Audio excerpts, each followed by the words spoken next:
Paz do Senhor, irmãos, tudo bem?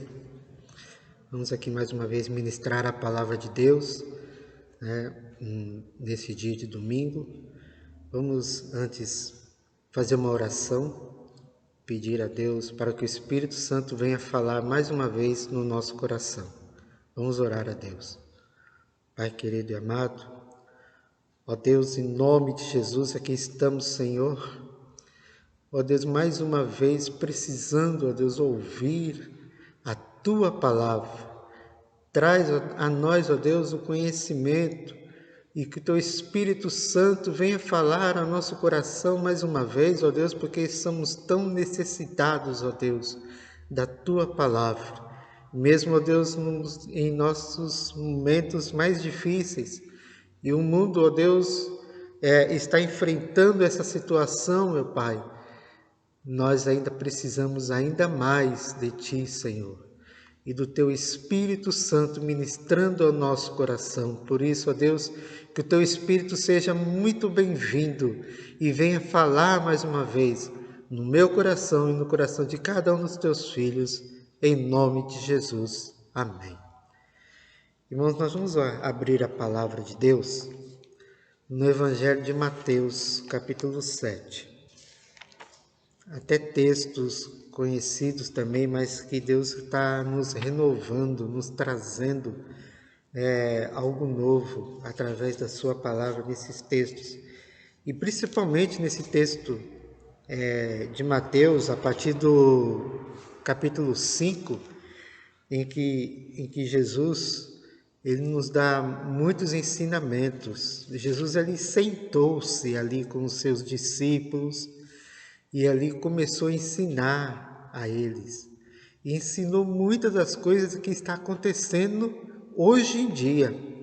Jesus trouxe uma profecia, palavras proféticas para os nossos tempos, para os nossos dias.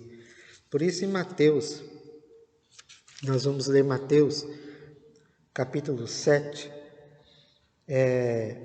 a partir do versículo 13. Antes de nós lermos, o interessante é que, logo no início da minha conversão, eu ouvia muito falar sobre isso. Eu ouvia,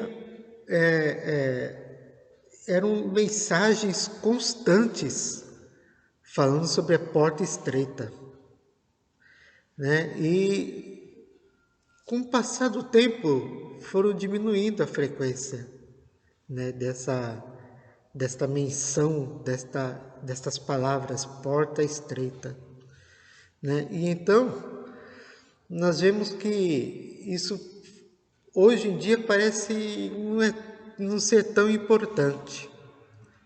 Muito pelo contrário, né? Hoje que é ainda mais importante. Então, vamos ler aqui Mateus 7, versículo 13. Diz assim a palavra de Deus: Entrem pela porta estreita. Entrem pela porta estreita, porque larga é a porta e espaçoso é o caminho que conduz para a perdição, e são muitos os que entram por ela. A porta estreita. Primeiro ele fala da porta estreita. Depois, em seguida, ele fala da porta larga. No versículo 14. Estreita, ele volta a falar sobre a porta estreita. Estreita é a porta e apertado é o caminho que conduz para a vida, e são poucos os que o encontram. Olha aqui, irmãos, que interessante. Como eu falei aqui no início, ouvia-se muito falar sobre porta estreita.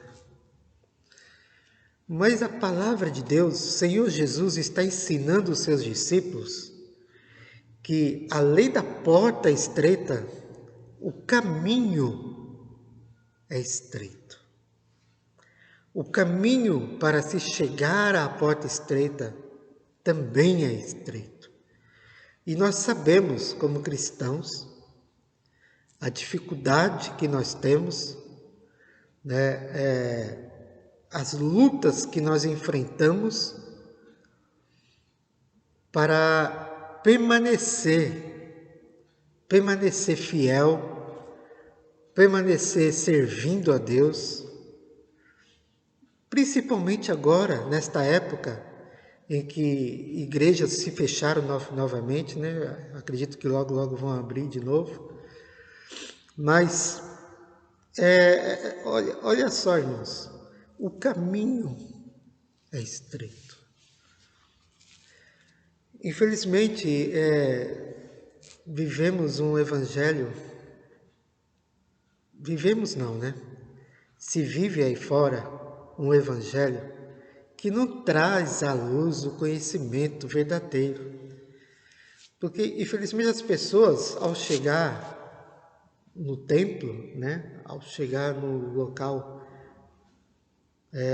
onde se adora a Deus, onde o local seria, né, reservado para isso, para a reunião de adoração a Deus, e então as pessoas ali começam a dizer outras coisas que o Evangelho verdadeiro, o Evangelho genuíno do Senhor Jesus, não há tanta importância quanto ensinar sobre o caminho. E o caminho, nós sabemos que o próprio Senhor Jesus, ele falou, o caminho é Ele, eu sou o caminho, o Senhor Jesus disse. Então, ensinar sobre Jesus, falar de Jesus e colocar isso no coração de cada pessoa, procurar viver uma vida de conformidade com os ensinamentos do Senhor Jesus. Então, este é o Evangelho. Mas aí as pessoas entram, né, no templo e ali elas são levadas, né, durante um período, um certo período, são levadas então a fazer aquela oração que parece que é uma oração milagrosa, né? Uma oração que garante definitivamente a sua entrada no céu, né? As pessoas são chamadas à frente e fazem aquela famosa oração, né? Se arrependendo dos seus pecados, acreditando, pedindo para Deus limpar o seu coração, entrar no seu coração, né? É uma oração que é necessária, que é válida. Mas acontece, irmãos, que esse tipo de oração, ele não é feito uma única vez na nossa vida. Esse tipo de oração deve ser repetida todos os dias. Senhor, arrependo do meu pecado, limpa o meu coração, para que eu possa estar na Tua presença e que o Senhor possa estar dentro de mim, porque o Senhor é o meu Salvador. É uma oração constante, irmãos, porque nós não deixamos de pecar a partir daquele momento, daquela oração. Então nós sabemos que é uma oração que é feita todos os dias, mas infelizmente o Evangelho tem se voltado apenas para isso. Você fez aquela oração? Se você fez aquela oração, você acreditou? Você creu naquela oração? Ah, eu acreditei. Então pronto, então você está salvo. Parece que é tão simples, né? Parece que é tão fácil. E vemos aí muitas pessoas enganadas. Vemos. Eu tenho visto. Tenho certeza que você também tem visto. Muitas pessoas que dizem ser cristãos, mas são carnais. Irmãos, eu já ouvi até alguém dizer assim, ele é um bom cristão, ele só é carnal. Não existe cristão carnal. Para Deus, não. Para o mundo, sim. Né? Não existe cristão carnal. Não existe isso. Mas Paulo falou sobre, vós sois carnais. E estava falando dos crentes lá. É bom ler o texto inteiro. É bom você saber do que Paulo se referia. Atitudes daquelas pessoas eram atitudes pecaminosas, eram atitudes carnais. Então, por isso Paulo mencionou. Não significa que existe uma classe de cristãos que são carnais. Não existe isso. Ou somos ou não somos. Ou servimos a Deus ou não. Estamos enganando a nós mesmos e não a Deus. Então aqui, Jesus fala sobre o caminho estreito. É este caminho estreito que conduz à porta estreita. Onde está a porta estreita? Nos céus. Para nós entrarmos lá naquela porta estreita, nós temos então que seguir o caminho estreito. Mas olha só os obstáculos que Jesus já colocou aqui para nós temos o conhecimento. Irmãos, é incrível, nós temos que ler cada palavra e entender, buscar entender cada versículo, cada texto, cada palavra na Bíblia, na palavra de Deus. Temos que buscar o entendimento. Olha que interessante. Essa semana alguém me falou sobre o Apocalipse, né? Depois a gente vai entrar aqui. Deixa eu só falar isto.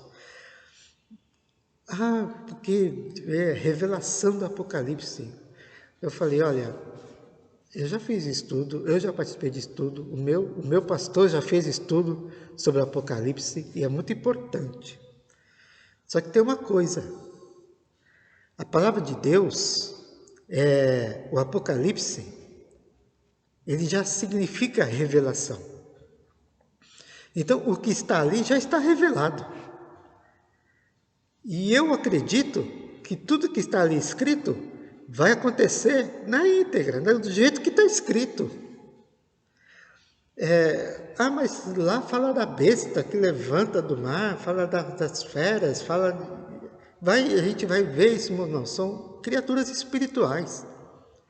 João, ele estava no mundo espiritual, por isso ele viu. Nós, fisicamente, nós não conseguimos ver, mas mas as pessoas que aqui estarão, né, vão poder sentir o efeito e o poder desses monstros, dessas bestas espirituais que vão se levantar. Eu acredito na íntegra que isso vai acontecer, só não vai, talvez as pessoas não vão conseguir ver porque são espirituais, né? Mas vai acontecer lá no mundo espiritual e vai refletir aqui no mundo físico. Então a palavra de Deus já está revelada. A palavra de Deus já é a revelação. Nós aqui buscamos para nós aquilo que nós precisamos ouvir. O Espírito Santo traz para o nosso entendimento, para o nosso dia a dia, porque a palavra de Deus já está revelada. Então aqui diz no versículo 15: cuidado com os falsos profetas, que se apresentam a vocês disfarçados de ovelhas, mas por dentro são lobos vorazes. Mas quando vemos esse texto sobre falso profeta, a gente já logo pensa, né? Naturalmente, nós pensamos, são esses pastores que estão aí na mídia, que enganam o povo, né, arrebanham multidões ensinando a teologia da prosperidade e não sei o que, não sei o que. Irmãos, até está certo. Mas falso profeta também, irmãos, temos que ter muito cuidado com aquilo que nós ouvimos de pessoas simples como nós mesmos, ou daquilo que nós estamos falando para outras pessoas. Não significa apenas que são esses grandes que estão aí na mídia. Não. A palavra de Deus abrange todos os povos, todas as pessoas, não é um e nem outro. Todas as pessoas, cada um de nós. A palavra de Deus é para isto. Então, cuidado com esses falsos profetas. Sabe por quê? Olha só. Um falso profeta. Ele é falso porque ele não tem amor. Ele não ama. Porque aquele que ama, ele fala a verdade. Sabe qual é o problema do falso profeta? O falso profeta, ele não gosta de estragar a festa. Ele não gosta de estragar a festa. Ah, coitado, né? Tá aí meio que, né? A sua vida espiritual tá meio assim. Aí eu vou lá e ainda vou dar né? Ainda vou falar, né? Discipliná-lo, ainda vou trazer. Não, deixa ele lá, coitado. Coitado, irmão. Coitado não. A palavra de Deus tem que ser falada. E eu não posso me preocupar se você não está bem financeiramente. Eu não posso me preocupar se você está doente. Eu não posso me preocupar se você está tendo problema na sua família. Eu não posso me preocupar se você está bem financeiramente, se está tudo maravilhoso na sua vida. Eu não posso me preocupar com isso. Eu tenho que falar a palavra de Deus do jeito que está aqui. E não dizer meias palavras. Por causa da situação. Porque se eu dizer meias palavras e não dizer conforme a palavra de Deus colocou no meu coração para te instruir, eu me torno um falso profeta. É por isso que a palavra de Deus, é por isso que nós temos um pastor que realmente fala a palavra de Deus para o nosso coração, e ele fala, doa quem doer, acabou, tem que ser assim. A palavra de Deus é ministrada dessa maneira, não importa o que você está passando, tem muita gente que é assim, irmãos, tem muitas pessoas que são assim, que nós vemos aí fora. Ah, coitado do irmão fulaninho, olha quanta luta que ele está passando. E a gente ainda vai aqui descer o cajado em cima dele, coitado.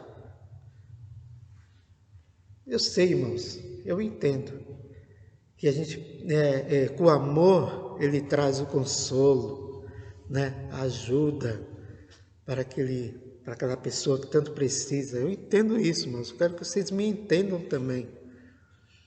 Porque eu tenho vivido isso.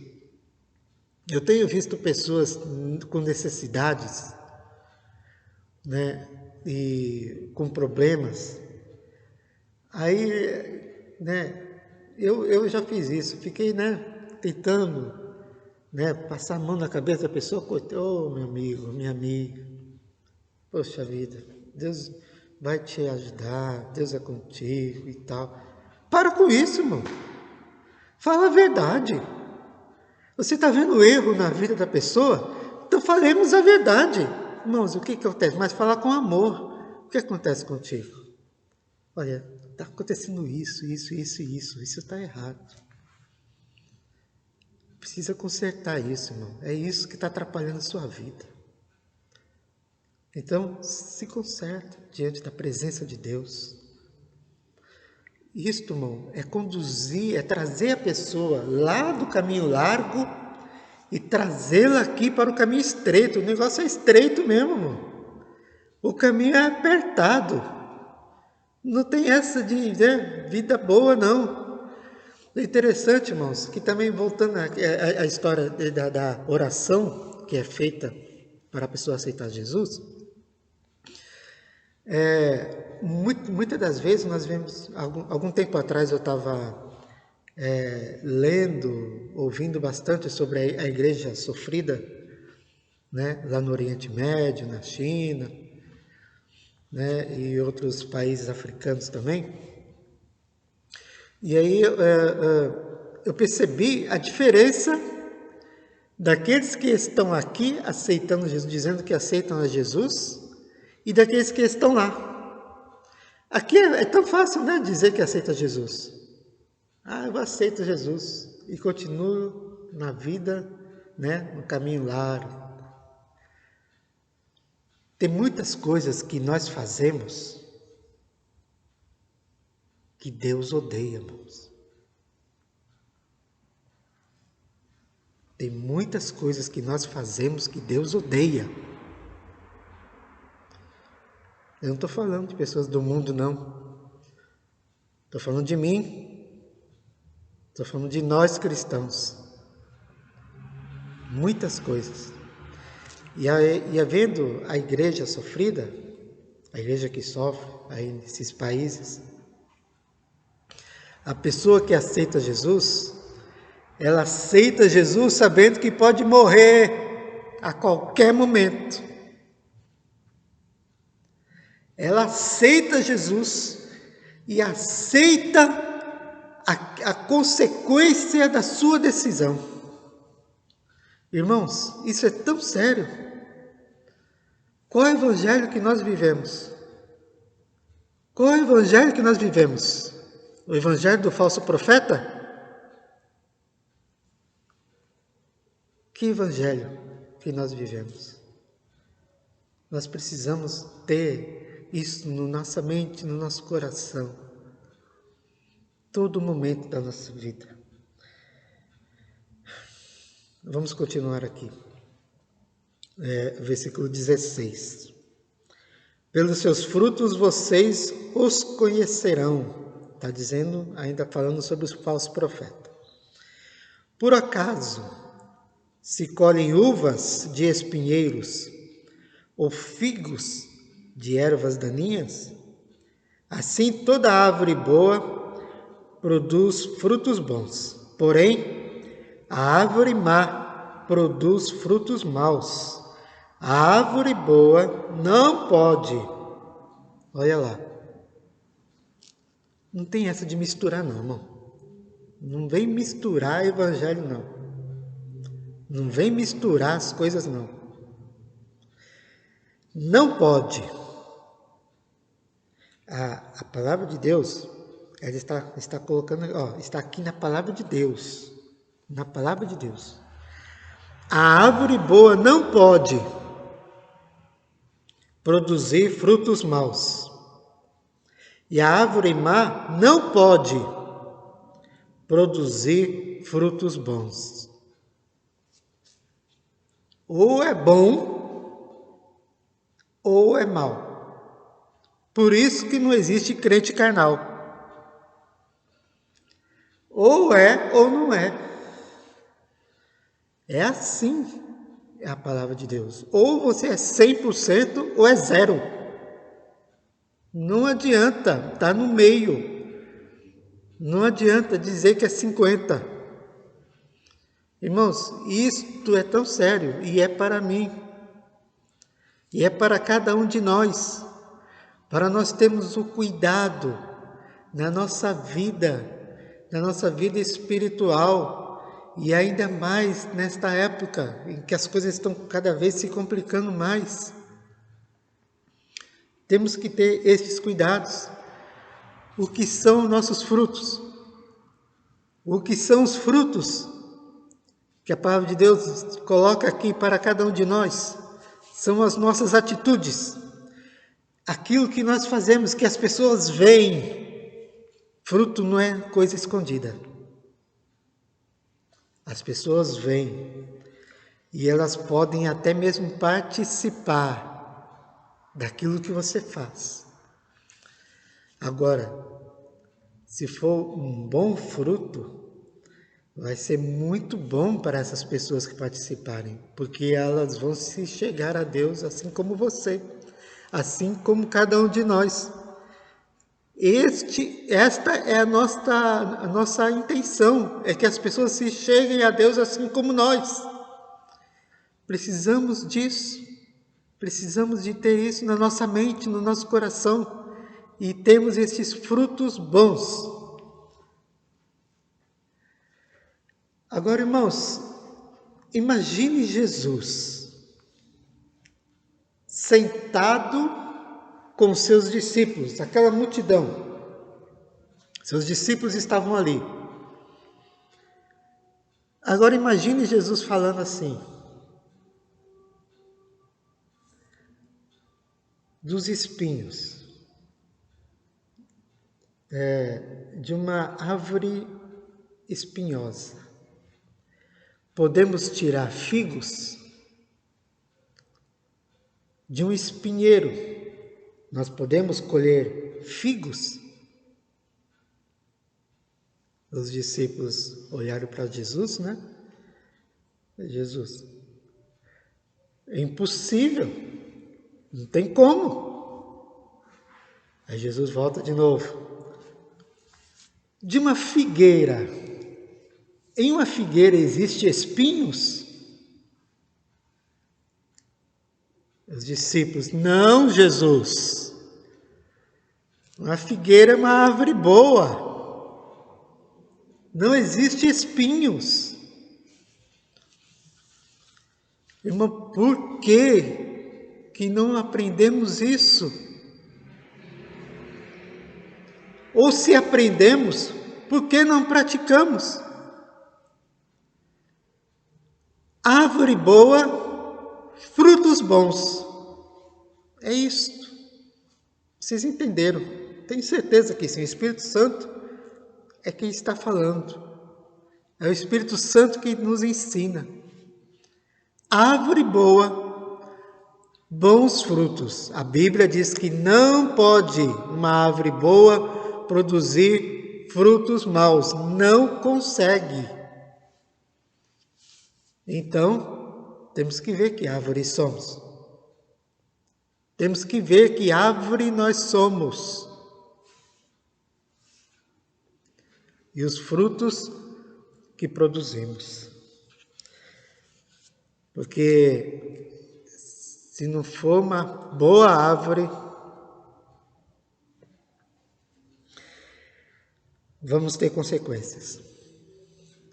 Toda árvore que não produz, versículo 19, toda árvore que não produz bom fruto é cortada e jogada no fogo. Assim, pois, pelos seus frutos vocês os conhecerão. A árvore que não produz bom fruto é cortada e lançada no fogo. Eu tenho lido, irmãos, muito estudado sobre a eternidade. Infelizmente, esse ano nós não podemos ter escola bíblica. A escola bíblica seria sobre a eternidade. E esse estudo da eternidade tem se colocado no meu coração. E tenho aprendido muito. A nossa vida aqui é isso. E a eternidade, ela é infinita. A eternidade é infinita. Infinita. Ela é eterna. Por isso a eternidade. Irmãos, o que estamos fazendo para entrarmos nessa porta estreita? Entrarmos na eternidade. Eternidade com Deus.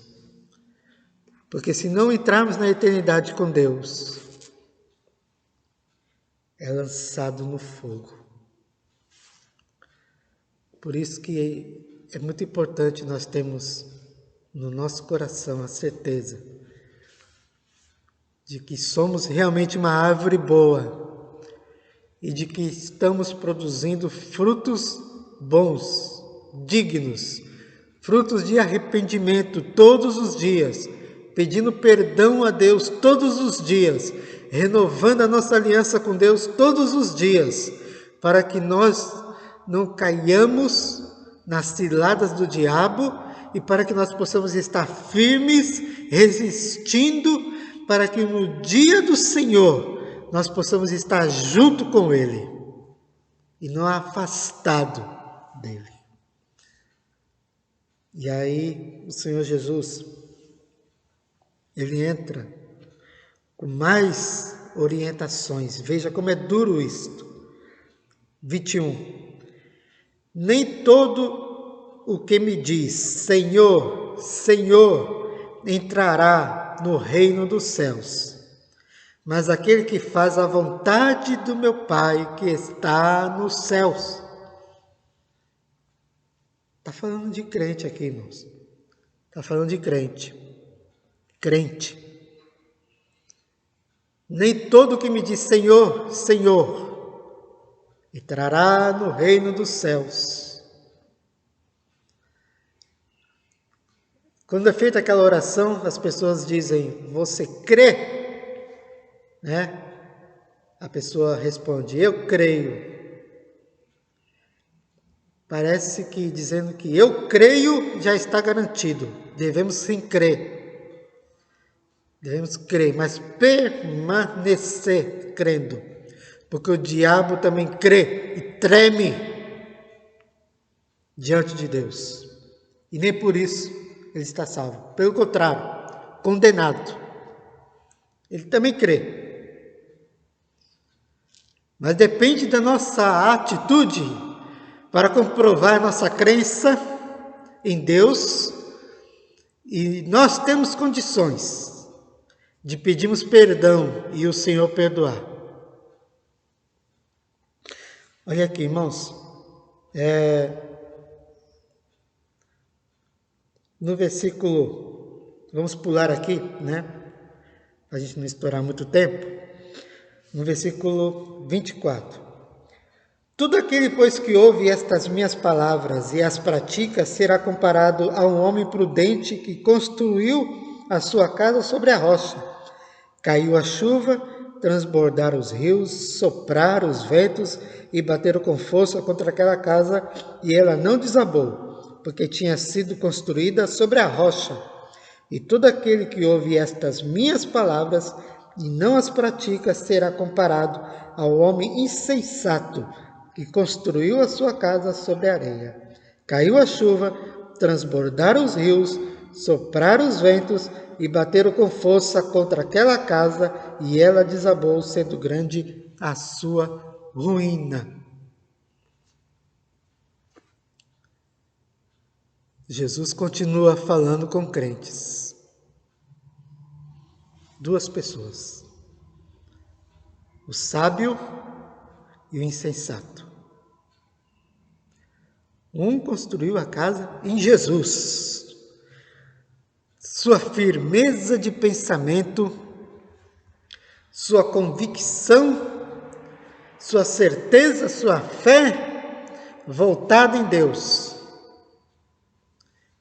E o outro que vive um evangelho fácil, o evangelho do caminho largo. Outro que vive o evangelho de independente, né, do que faz, do que deixa de fazer, se aquilo que faz, se Deus ama, se Deus aceita, se é da vontade de Deus, independente. Vive aí, da maneira que ele acha que está certo, ou que infelizmente é ensinado por líderes que não trazem realmente a palavra. Mas, irmãos, mesmo assim, todos têm acesso para esclarecer a verdade de Deus. Mesmo os que são ensinados de maneira não total, né, ou que são enganados, eles têm acesso, é só querer, é só buscar. Mas mesmo assim, vamos colocar, né, são enganados. Então, o sábio e o insensato, dois crentes, tiveram as mesmas lutas, tiveram as mesmas dificuldades. Olha como Deus é justo. A mesma situação enfrentaram, irmãos. Caiu a chuva, bateu o vento, veio tempestade, veio as águas. Sobre os dois iguaizinhos, está aqui no texto. Um permaneceu firme e o outro desabou. Então, irmãos, vamos realmente ver a nossa situação diante de Deus. E aí nós vamos saber se vivemos para Deus ou se vivemos para o mundo. Se vivemos para a nossa eternidade com Deus ou se vivemos para o mundo. Vamos pensar muito sobre isso. Em nome de Jesus. Em nome de Jesus. Colocar no nosso coração verdadeiramente nesta palavra, para que possamos resistir os dias maus, resistir tudo aquilo que vem acontecendo, mas que nada possa abalar a nossa fé, a nossa convicção, e que a cada dia venhamos nos arrepender diante de Deus e firmar cada vez mais a nossa aliança diante do Senhor, para nós entrarmos naquela porta, na porta estreita. Em nome de Jesus. Que Deus abençoe a sua vida, abençoe a sua família. Em nome de Jesus. Saúde, paz e prosperidade.